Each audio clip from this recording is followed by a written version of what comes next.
Ah bah vous êtes là YouTube!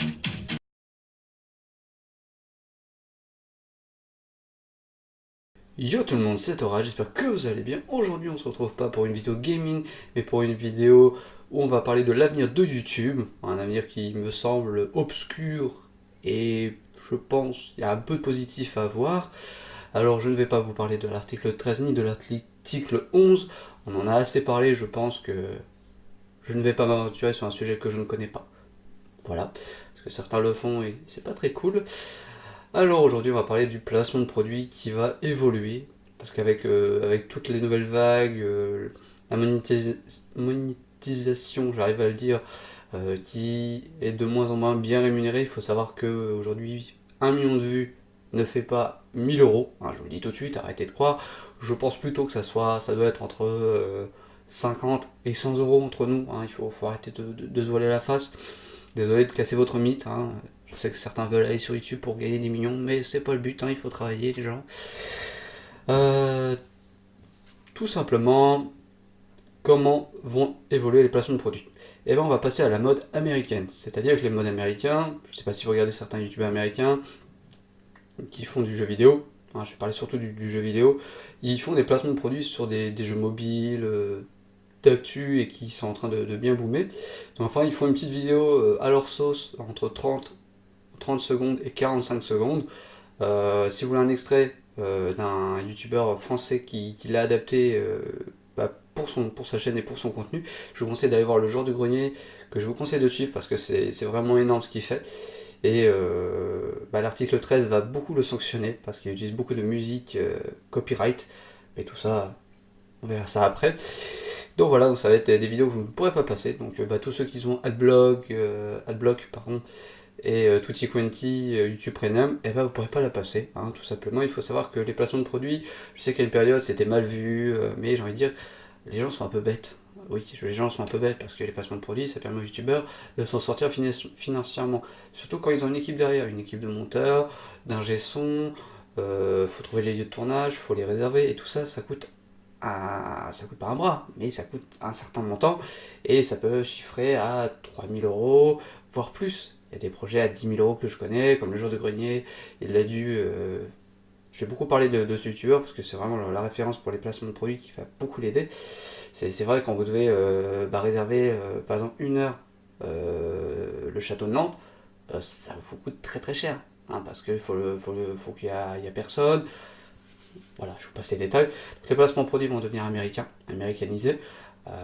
Après, j'ai un peu peur que ça revienne comme avant, où on fasse des placements de produits, que le youtubeur s'en fiche et il y jouera jamais. Et voilà, j'ai un peu peur, mais moi ça m'a jamais dérangé le placement de produits perso, tant que c'est bien utilisé, que ça a un sens. Hein, parce que tu vas pas faire un placement de produit pour Canard WC, ou pour je sais autre marque, alors que tu fais du gaming, du sport ou autre. Hein, ça n'a aucun sens, hein, faut arrêter. Donc voilà, les placements de produits, ça va évoluer comme ça. Malheureusement, on arrive là parce que il faut bien qu'ils gagnent la vie des gros youtubeurs qui font du bon travail. Après, le mec qui fait du Fortnite, excuse-moi, des placements de produits, je sais pas si ça lui sert à quelque chose. Après, ça, c'est mon avis.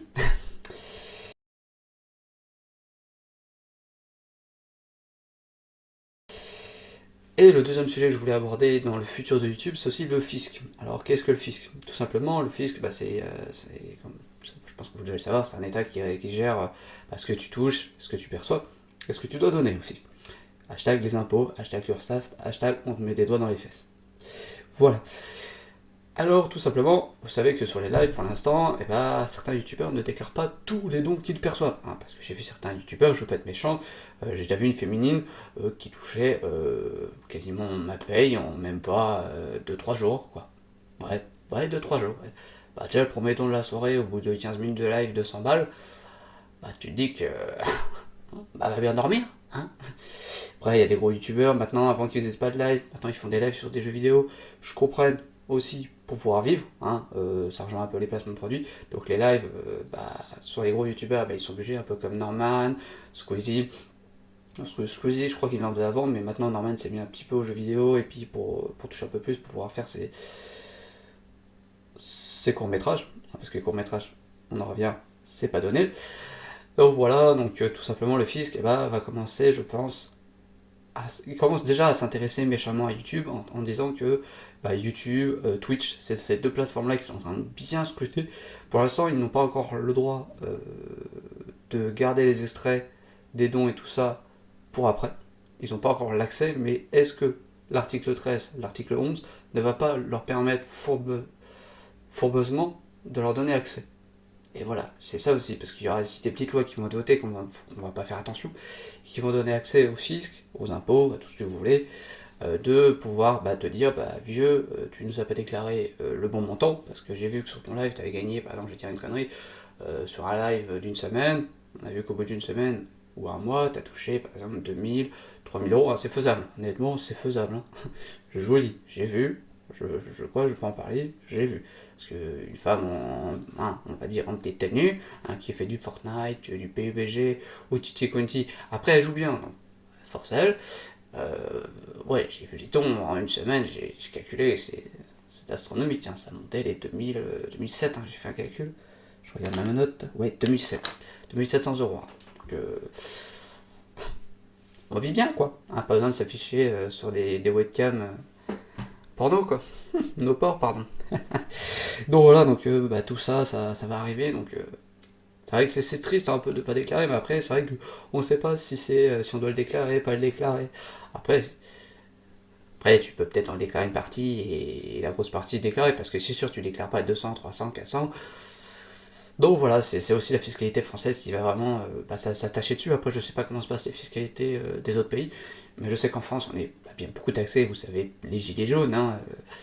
Après, est-ce qu'ils ont raison Je pense qu'il y a une part de raison, mais après, ça commence en train de partir en sucette, hein, comme vous pouvez voir à chaque fois. En France, tout part en sucette. Mais 68, nous revoilà. Bon, voilà l'avenir de YouTube, le futur de YouTube. Vous pouvez voir les placements de produits qui vont s'intensifier et tout ce qui est impôts, fiscalité, vont commencer à arriver sur les lives. Ils vont regarder ce que vous faites, ce que vous touchez. C'était un youtubeur, j'ai pas retrouvé, j'ai pas noté le nom malheureusement, qui en parlait un petit peu lors de son live.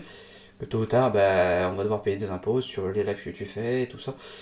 Tout ça, ça va plus être secret, hein, donc bien sûr après, je suppose qu'avec, ils vont prendre un article qu'ils vont devoir générer, voilà, ils vont générer un script avec les dons que vous faites, et après ça sera gardé en mémoire et envoyé directement à la fiscalité. Hein, je pense que ça va finir comme ça. Est-ce que c'est triste? Un petit peu quand même, parce que ça permet de gagner un peu plus sa vie. Les lives, je le vois, ça permet de gagner un peu plus sa vie. Après, pareil, les placements de produits.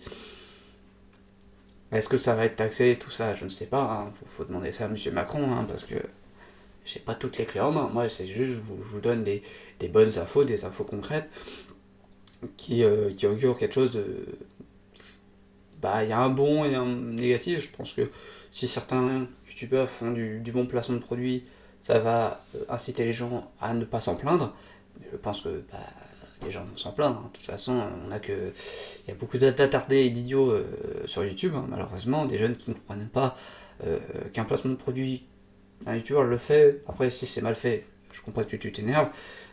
Pareil, il y a eu une polémique sur tout ce qui était monétisation abusive. Je peux comprendre que le mec, une vidéo de 10 minutes, tu mets 15 pubs, va se faire foutre, c'est sûr. Mais après, s'il en met 2, 3, voilà, après ça dépend du youtubeur aussi. Hein, il faut avoir confiance, ce qui n'est pas tout le temps le cas. Mais bon, il faut s'adapter, je pense que cette plateforme va devoir s'adapter. Pour reparler un petit peu de l'article 13 et de l'article 11, je suis ça un peu d'un œil, hein, je suis pas tellement à fond parce que moi ça me concerne pas du tout. Après, il y a certaines personnes qui ont dit que 80% des chaînes vont être supprimées. C'est totalement faux. Ils vont pas supprimer des chaînes. C'est juste qu'après, je sais pas comment ça va se passer, mais vous allez devoir peut-être payer un abonnement par mois pour utiliser des droits d'auteur. Ça peut être une bonne idée. Voilà, d'avoir une société qui s'occupe de t'offrir, de faire acquérir un youtubeur les droits d'auteur avec de l'argent. Alors oui, tout finit par l'argent. Hein, faut pas être bête, la vie c'est l'argent. Hein, money time. Hein, faut pas être bête. Voilà pour ces nouveautés sur YouTube. Si j'en apprends d'autres, je ferai d'autres vidéos. Mais j'avais envie vraiment de vous parler de ça, de changer un peu du gaming, de un peu dévoiler parce que cette chaîne a a besoin d'évoluer. Moi perso je fais ça par passion, pas pour l'argent, hein, je m'en fiche. Même si demain ils suppriment ma chaîne, bah, j'arrêterai là. Surtout pour 2019, je vais vous refaire une vidéo qui n'est pas très joyeuse, où je pense quitter la plateforme YouTube et reprendre après. Voilà, je vous en dirai un peu plus. Donc n'oubliez pas de me suivre sur mes réseaux sociaux qui sont Twitter et Discord, le lien est dans la bannière de la chaîne. J'ai toujours des problèmes pour les incruster dans l'onglet mince, dans la mise ah mince, la preview des vidéos. J'arrive toujours pas. Un jour peut-être j'y arriverai. Ça doit être facile, hein, si vous savez, vous pouvez me le dire. Et aussi n'oubliez pas de vous abonner, de liker et de partager la vidéo si elle vous a plu, bien sûr. Parce que si vous l'aimez pas, ça sera un peu bête de la partager. Hein. Donc voilà, et ben je vous dis portez-vous bien et à la prochaine. Ciao ciao.